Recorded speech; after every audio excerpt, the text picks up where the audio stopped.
ladies and gentlemen, we'd like to thank you, our annual pass holder family, for joining us tonight as we celebrate the 20th anniversary of the Indiana Jones adventure. Now, to continue our celebration, we are proud to present an exclusive presentation on bringing this Disneyland classic to life. Please give a warm welcome to our special guests, popular Disney historian, author, and event host Tim O'Day, and Disney legend Tony Baxter.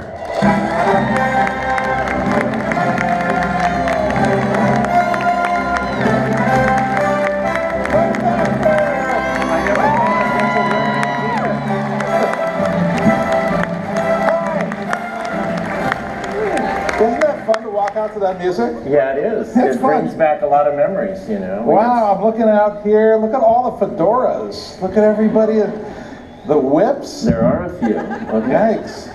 Tony was trying the whip backstage. He didn't bring it out. I know. And if I look uncomfortable sitting here, you know why now. Too many things to carry, you know. I had microphones and glasses.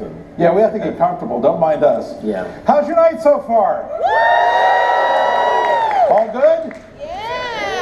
All good? We're going to make it better. How many have been on Indy so far tonight? How many of you are going to go on Indy tonight?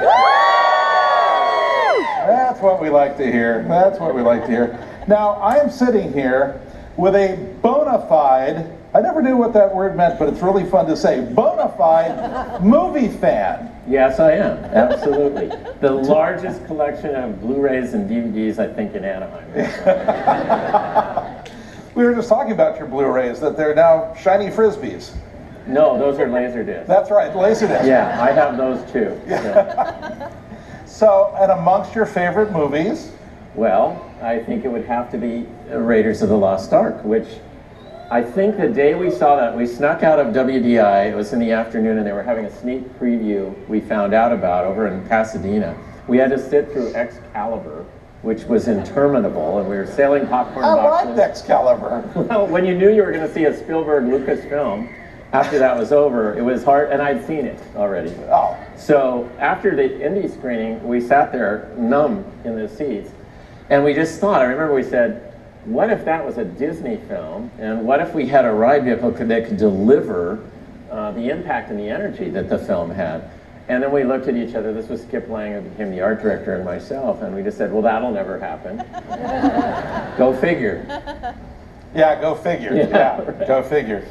And that was when? That was late 80s? 1981. Yeah. Around in 1981, yeah. And it took us a good 10 years to actually come up with a ride system that would do that, actually add something new that had never been done before. And that was, you know, we think of tools like lighting and sound and music that help intensify the story.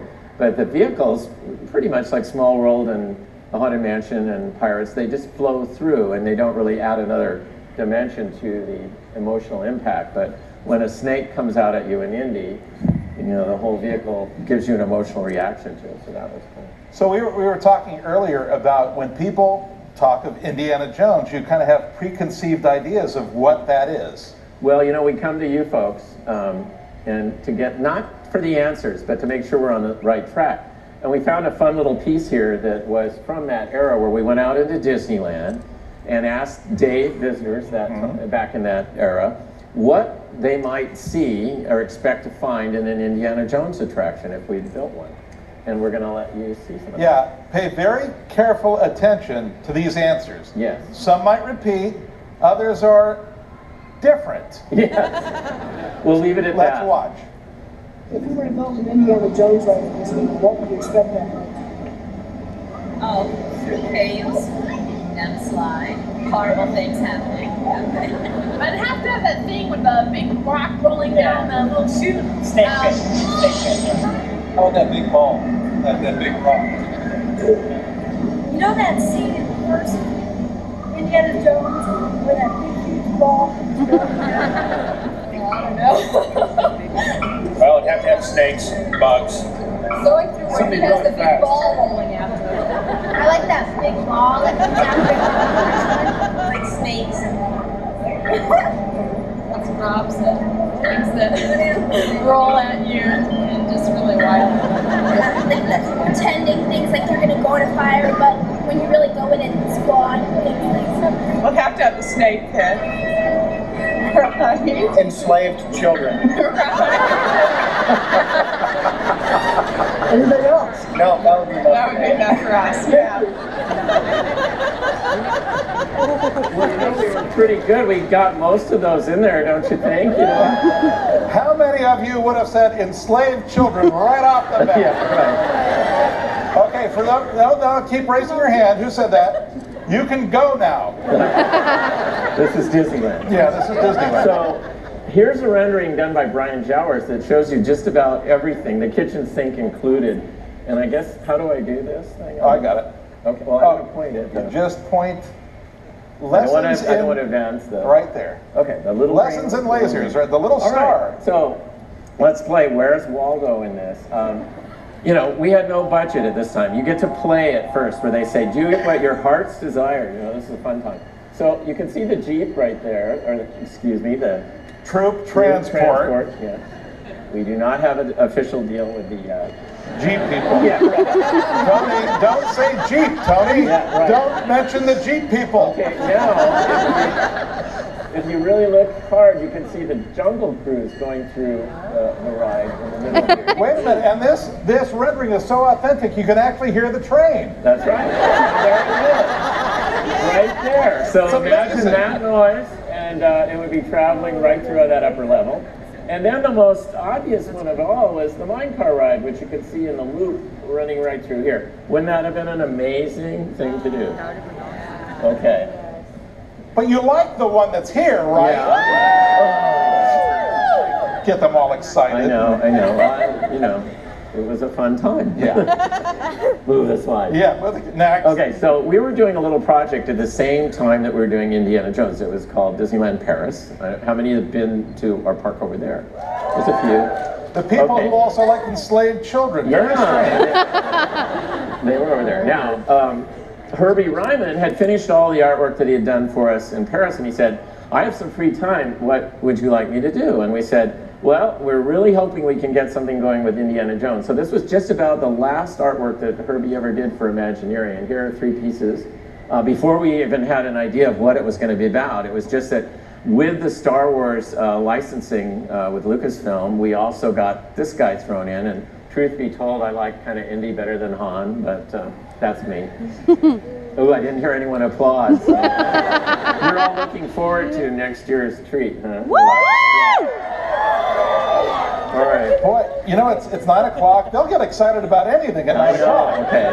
Wow. You're here for Indiana Jones. That's right.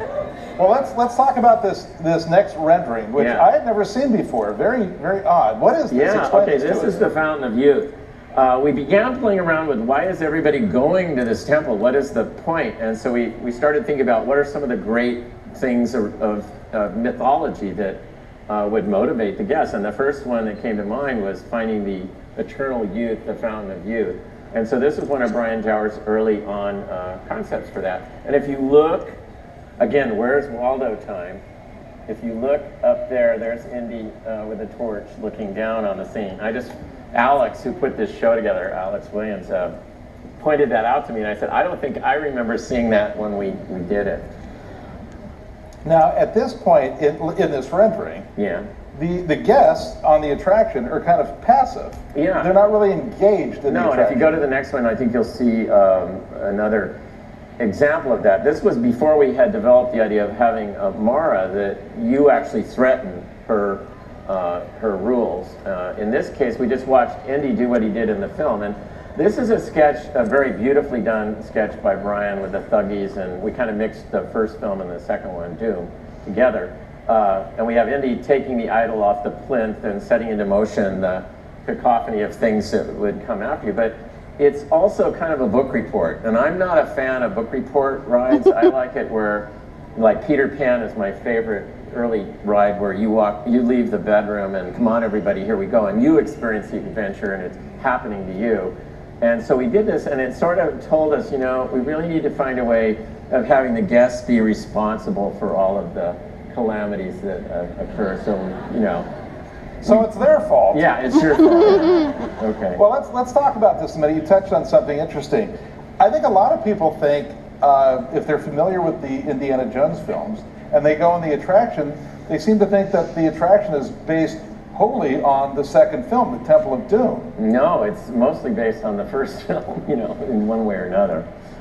There's a few asides to that, but most of the little scenes that you pass through are reflections of the first Raiders. Right, there is definitely nothing from the fourth film in this. I didn't say that. That was not editorial.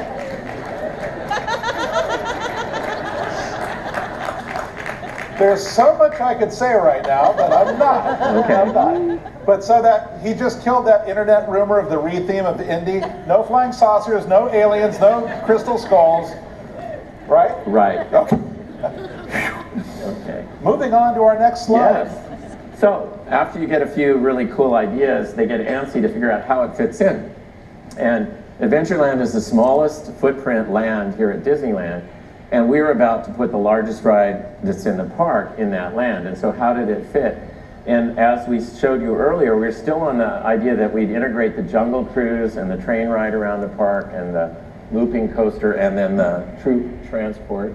Not sponsored by the J people. We'll just call them the J people. And so this was an early model with Bob Baronick doing the work on it here of how all that might look. So you're looking in the lower corner there is the elephant bathing pool, and then and that's where you went in from the elephant bathing pool, and then you came out, just about where the Trap Safari is, or not the Trap Safari, but the wrecked camp is right now. We were talking earlier about the size of Disneyland. You just made mention that the biggest attraction at Disneyland is in the smallest land in the park. But Disneyland's size almost plays to its strength a little bit because you have to be so imaginative with things. I think Disneyland is the most charming of all the parks because of that spatial thing. Today we know so much. We know so much today that things get big like this arena rather than all the cute things that we have here like Carnation Now, Fantasy Fair, and things like that are scaled back to when it was more personal. And so I really enjoyed the challenge, and I said, well, even if it is an eighth of a mile from the treehouse out to the boarding of the ride, by the time you get there, you're going to be totally immersed in this world that is not Adventureland, but it's back in 1935 in the deltas of India. Yeah. Let's take a look at this next model. Now, explain this to us. This is where finance started getting worried. They started to see the immensity of this. They started getting worried. Yeah, they got worried. Okay, that's it. And so conferences were held, and we were, I think, kind of given marching orders to start thinking practical at this point. Yeah. So then it evolved to this, and that's a pretty famous rendering. Yeah, Chuck Ballou came on board, and we had a pretty tight budget now.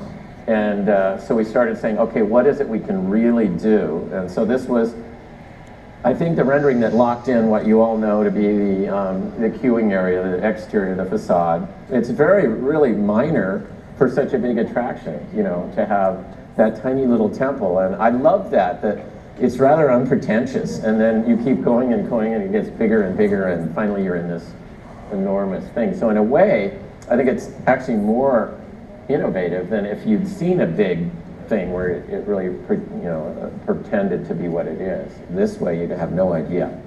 And Indy has some of the greatest concept renderings of the modern attractions. You just came from a show today at WDI. Yeah. Tell them a little bit about that. Well, we have a research library that has a gallery space in it, and today we opened at 3 o'clock a big exhibit on all the artwork from Indiana Jones, and Drew Struzan was there, who did the original poster, and a lot of the team, the producer, Susan Bonds, and so forth. It was really a great afternoon.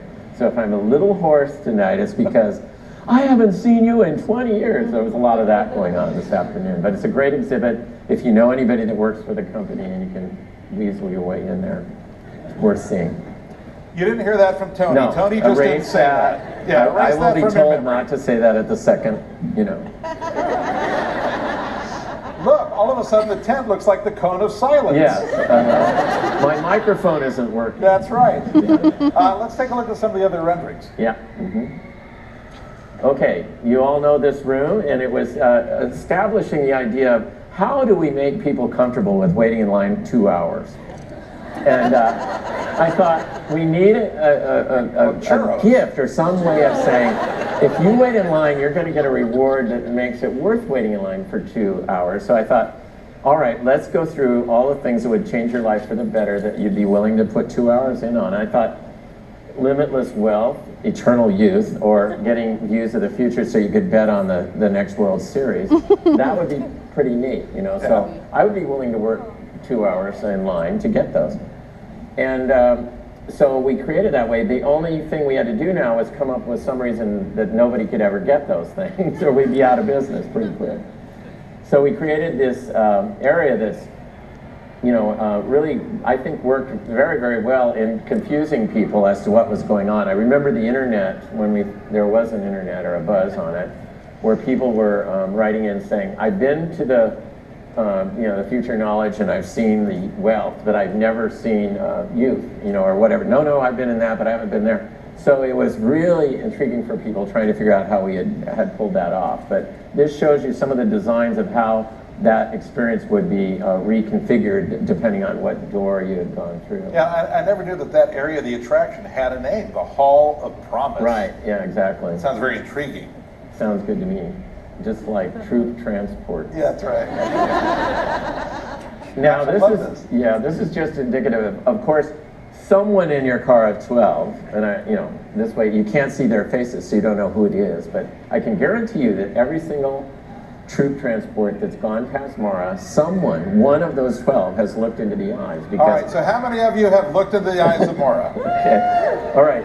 So we have never had to give away one Hall of Promise ever. So you're all doing just what we thought you would do. So that's worked out very good for the health of the Walt Disney Company. Yeah. Now this rendering though, there's something in this rendering that I love. Yeah. Indy's wrapped up in this snake. Can you see it of all there? things? Yeah, right there. Again, snuck into the rendering. And this next one, what do we got here? The troop transport is doing what? I didn't say all the things. I mean, once you did that forbidden act of looking into those eyes, there was all manner of things that were indicative of primarily the first film, but everything else. What you heard the guests say, there were bugs, there were snakes, there were, you know, skeletons and spirits, and ultimately the dark guys, the what do you call it, the booby traps. That was one that nobody said, oh, booby traps. I would have thought that would have been an obvious one, but and of course the biggest booby trap was the rolling ball, so that became the finale. And it was funny, how many have been on Countdown to, well, now it's called Dinosaur, right? I think. Yeah. Okay, that dates me. So some of you have been on that. That's the exact same ride track as Indiana Jones, and so when I'm riding it, I'm going, there's Indy at the gate, there's the dark people, So when Michael Eisner got to the end of that, there wasn't anything where you go down under where the rolling ball would be. And they got into the unload, he goes, where was the rolling ball? You know? And they said, well, this isn't that show. And he said, I know, I'm just using that as a statement that you need some big thing. So when you go through there the next time and you see the big Tyrannosaurus come out at you, that's their rolling ball. Okay. Yeah. Now, in this rendering, Alex was telling me about this earlier. The little boy driving the troop transport behind me, that looks like Short Round from the second film. He has a little Yankees cap on, and then the older gent in the back seat looks like John Hench. That could be too. Yeah, the great Imagineer. I'll have to ask Chuck when I get back up there. I've never noticed that myself. Yeah. These fans, and Alex is a fan like I am, are really keep you on your toes for figuring this stuff out. I think he's right, though. So we've talked about the troop transport, but let's talk about the ride vehicle itself. A rendering like that is what we did in order to give the engineers a framework of what the vehicle was going to need to do. So what you saw there of the transport going down the stairway, we knew we weren't going to go down real stairs, but we had to see if we could make the thing feel like you were going downstairs. So that was the start, and then George Mcginnis, who has done countless ride vehicles here at Disney, he and Bob Gurr were pretty much responsible for everything you've ridden from a vehicle standpoint. He most recently did the Americana cable cars up there in Glendale. Those are great. Yeah. And so George began developing the ride vehicle from a aesthetic and functional standpoint. And then we went on to bring in Topper Helmer, who started doing these sketches that you saw one of, that would demonstrate the vehicle doing a lot of really out-of-control things. And for the most part, we were able to get it to do these things. So on the next one, you'll see. So we have the collapsing bridge. Yeah, we were able to do that. The molten lava. And to go off the edge of the cliff a little bit. Yes, we were. However, we weren't always able to do everything. And you wanted to have boulders falling. Yeah, we wanted to have boulders falling on the car, and that, you know, when we went in there, they told us no. And it wasn't so much that we were going to hurt you guys; it was that we might damage the car, actually. But now, we did, however. Yes, tell them this story, because I wasn't aware of this. No, I was really wanting to do this. I said, you know, no one's ever been able to have something fall. You either use rubber rocks or something like that, and it looks fake. So we came up that ice has the same consistency as real slate stone. And so we developed an ice machine. It was in the ride for about 6 weeks. Did anyone here get to see it when it worked? There are a few. This is like the Hatbox Ghost in terms of legend. And it worked great, and then it would break into a smithereens right in front of the car, just like real ice. It was colored with tea, so it looked like brown rock. And then it cascaded down into the pools at the bottom, and then the goal was for it all to be pumped back up. But it didn't melt. And so it became a jam up down there, and it just built up and built up until there were big piles. And none of the guys wanted to go in there and push it along, so they ended its life. And they said the ride is good enough without it, but it really was neat when we had it in there. Yeah. Now, let's talk a little bit about the really unique track system, if you will. Yeah, it's not really on a track. The slot in the floor is it transmits the data and the power on board, but it's a four-wheel drive. All the wheels are independent, so we could literally curve them in and put the brakes on, or we could swerve and slide the car back and forth. So as you ride through that, you are literally experiencing the driving commands that are individually sent out to each vehicle, so they're all slightly different, doing different things along the ride. Now you had a name for the vehicle. The Enhanced Motion Vehicle. But you also had a nickname for it. Yes, I did. We did not know it was going to work. So the company was really leery about having it attached to a Lucas, project. So we came up with a name that in no way, if it failed, and we didn't do it, would be attached to Lucasfilm. So right. We thought we were in the clear completely. So we came up with a name for this vehicle. It was called the Thor Vehicle.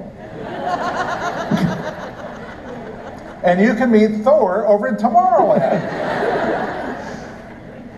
Well, now, tell us about this piece of footage we're going to see of the Thor vehicle. Okay.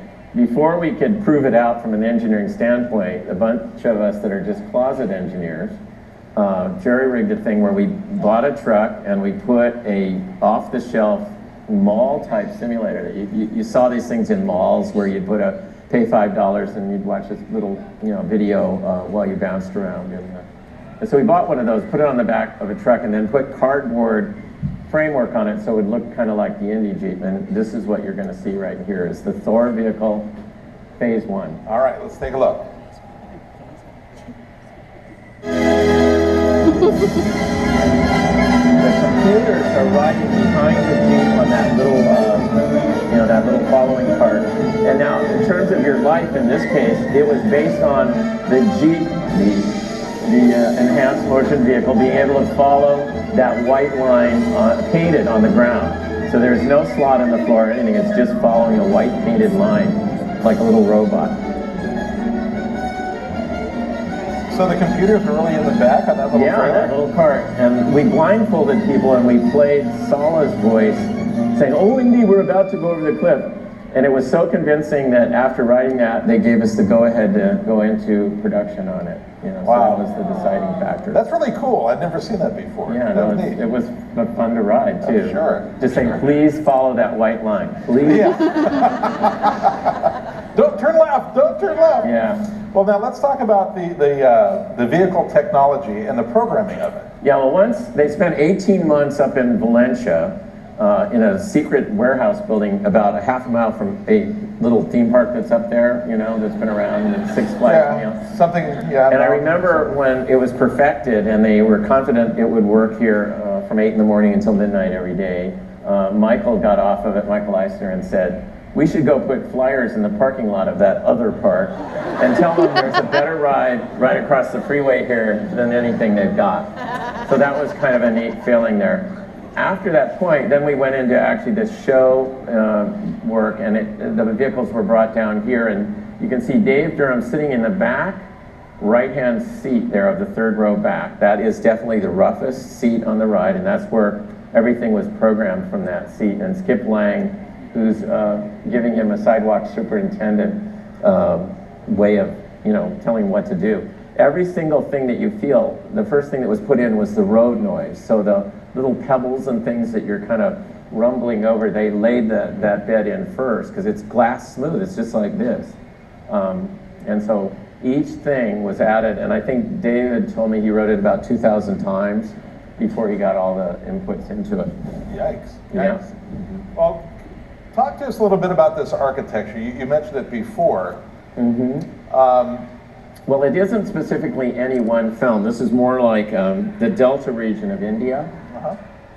And our thought was, we had it open a couple of days for private parties and stuff where you could walk through it and down to the loading area, and they had some hosts in there just to get a sense of how people were going to move through it. Wait a minute. So they walked through the whole queue. Yeah, and then they got the load. And our goal, and this is what was neat, is people were excited and thrilled just to get to do that, And I thought, well, if you think about it, we should develop as cool a thing here as you would actually experience going to Angkor Wat or any of the great temple regions of the Southeast Asian area. And that's what we've, I think, done. By the time you get to the loading platform, you've had a pretty good experience for the real world, And at that point, then you get on a Disney quality ride, and we figured that was the way to take it over the top. Well, I'm trying to understand these previews. So they go through the queue line. Yep. They get to the loading area, and the cast member says, "Psych." Yeah, no, they tell them how cool the ride is going to be, and we want you all back here on March 3rd, and won't it be cool? And it was just like tonight, that they were sold out well in advance just to get that little peek. And then, of course, the buzz, it was good buzz, so it was a good experience. Yeah.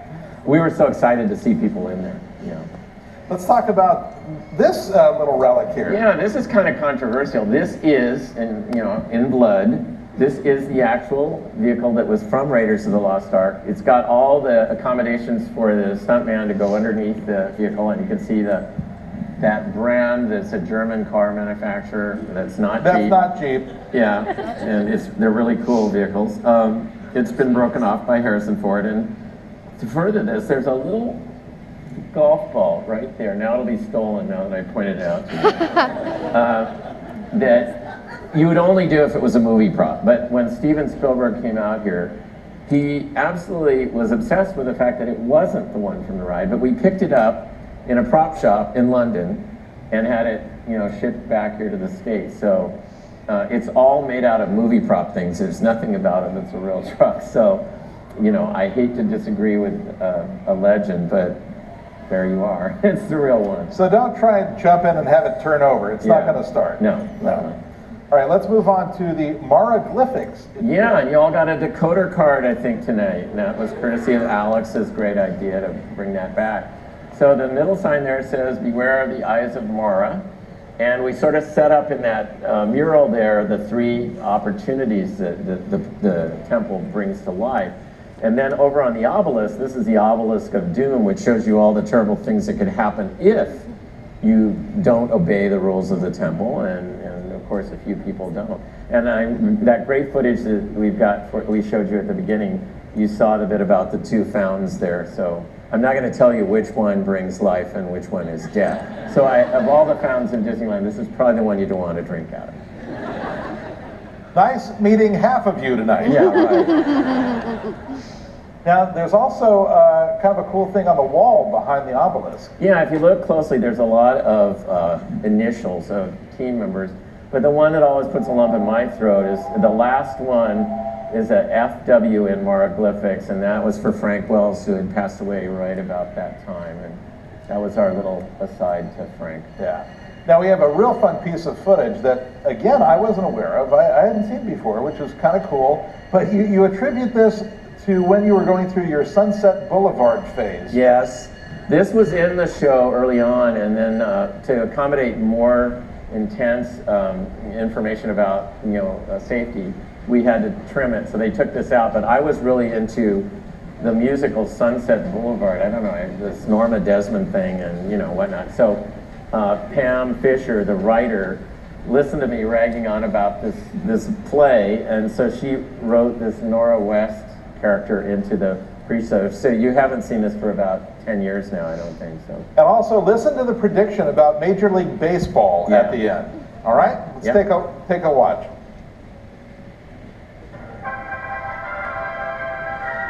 Louder. Silent film star Nora West, one of the temple's recent visitors. She chose the Fountain of Eternal Youth. No more matronly roles for Nora. Move over Jean Harlow. This jubilant junior visited the Chamber of Earthly Riches. Looks like his allowance has gone up. Say, buddy, could you spare a dime? How about 1 million of them? Why, even Babe Ruth himself visited the Temple of the Forbidden Eye. He entered the Observatory of the Future. Now he predicts that baseball players will someday be paid millions of dollars a year. Perhaps even the vision of the gods is a bit blurred. Will it happen?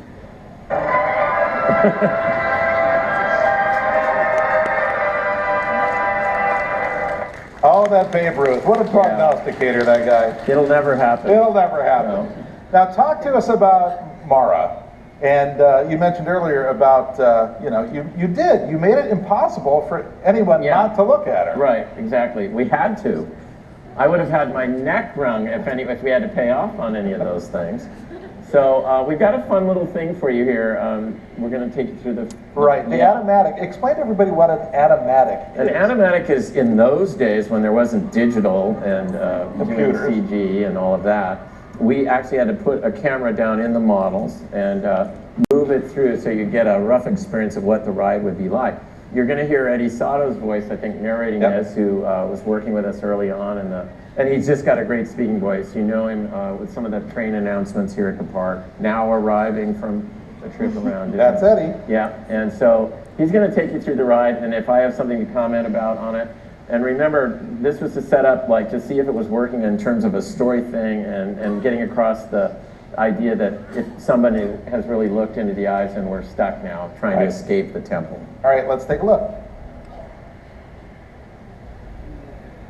In the load area, we are greeted by the ride operator. I think you might recognize him. And load into Jeeps on both sides of the platform. This model is you'd be this tall in the model, about 6 inches. As you recall, the Jeep seats 12 passengers. Once loaded, guests head for the Chamber of Destiny, where they will embark on one of 3 paths.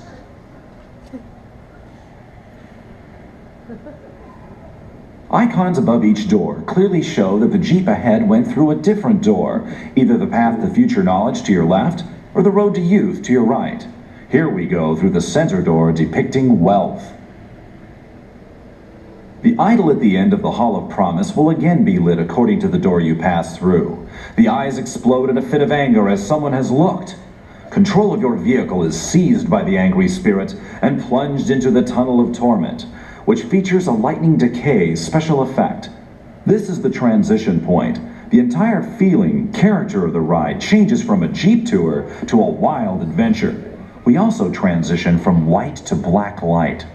At the gates of eternal doom, we see Indiana Jones for the first time, keeping the gates closed, allowing us to escape. This rendering depicts the kinetic feeling of the big chaos room. Here guests will see other vehicles, encounter dramatic special effects, fire, steam explosions, falling debris, and a death ray from a huge skull as they try to escape. The scale of the room, 50 feet deep, 140 feet long, and 100 feet wide, will add to the sense of peril. The first high-speed portion of the ride will be through a rockwork grotto filled with mummies and a huge wind effect. After squishing through a room filled with bugs using a headlight projection effect, guests will get their chance to cross the perilous suspension bridge. The bridge ropes will sway and accentuate the motion of the Jeep itself. Leaving the treacherous bridge behind us, Sinister gargoyles seem to loom above. We ask ourselves, snakes, why did it have to be snakes? Suddenly, a huge animated cobra strikes out at us, the invaders of his lair.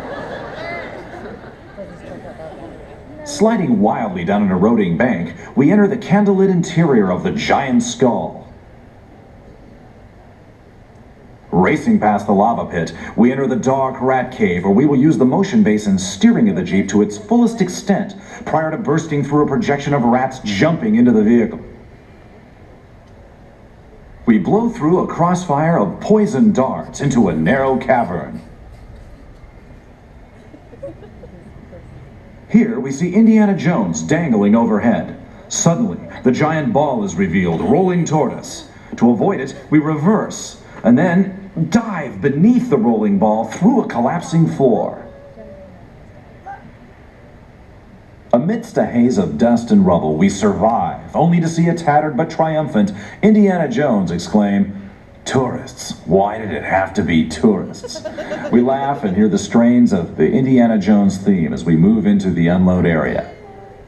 I would have bought it. Yeah, I know. I say, whenever we're trying to sell something, we go, who could sell a snake shoes? And that was, Eddie's forte. He was just really good at putting all the energy in it. And now, this attraction has one of the greatest finales ever. yeah, And it's all about adventure and all of that. But it also comes with one of the great equations you guys used to use. I don't know whether I should share this with you, but there's a thing that always works, and I kind of test my projects out on that to see if it's in there, and if it is, then we know we've got you. And that is fear minus death equals thrill. Okay? All of you want to get really close to that middle word without experiencing it, right? The closer we can get you to that, and see, I think one of Disney's hallmarks is we get pretty close to that without anybody worrying about it. So, yeah, if we can do that, that's what I think generates thrill. It's one of those, as John Hench would say, those inborn things that you cannot erase. Now, there was one fellow that was pretty scared of this attraction, and you met him. Yeah, this was a Disney Channel. Yeah, does anybody remember a show on the Disney Channel called Disneyland Inside Out? Yeah. And it was hosted by a redheaded fellow by the name of J.D. Roth. Right. And tell us about that. Okay, so JD came out and he'd cited the whole thing out, and so he was really personable, a really gregarious young guy. And then he says, I just have to tell you one thing. You're going to get one ride out of me, and that's all. I'm so frightened by this ride. I've already ridden it, and it took me like about 2 hours to calm down.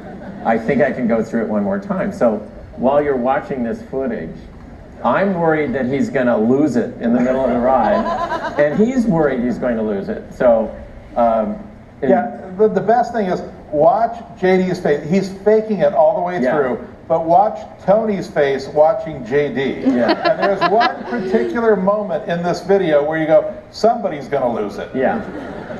Ready? Yep. All right, roll it. When last we saw JD, he and Disney Imagineer Tony Baxter were on a runaway troop transport through the Indiana Jones adventure.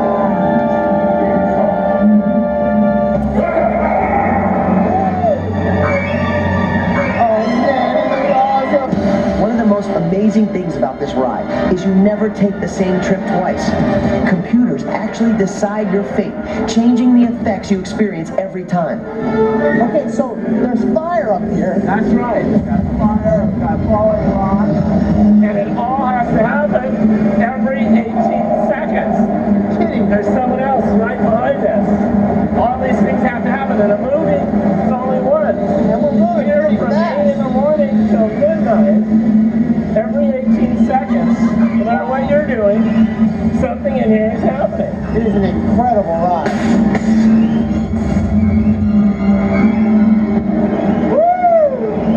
Now this bridge right here, how does the effect work when we fall? Oh! Wow. That was a different program. We have about 160,000 variations of different movements that you can experience on the ride. So every time you go on the ride, it's going to be different. That's right, because the computer on board this vehicle can pick any one of those. Like that, right like there. That, It's yes. Now we're going into the very heart of Laura.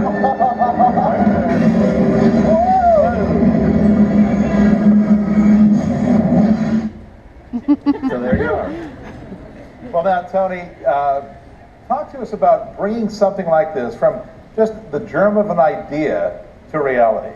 Well, you know, Brian is an incredible artist, and this was a painting that we agreed we were going to try to do. But one of the things I'm always really conscious of, some other companies, which will remain anonymous, cheat a little bit and say, this is what we're going to build, and then you go out there and there's a name placard and a roller coaster or something. But we put this out there, and I said, it's really, you know, to all of our credit to try and deliver on this so that it fulfills the promise we've made to the guests. So if you look at that rendering, and then we'll cross-dissolve here to how it came out, I think we came pretty darn close to what we'd promised people we were going to be able to deliver. So, I should say. So, we're going to wrap up, but I think I can speak on behalf of everybody here in the audience to thank you and all the great Imagineers.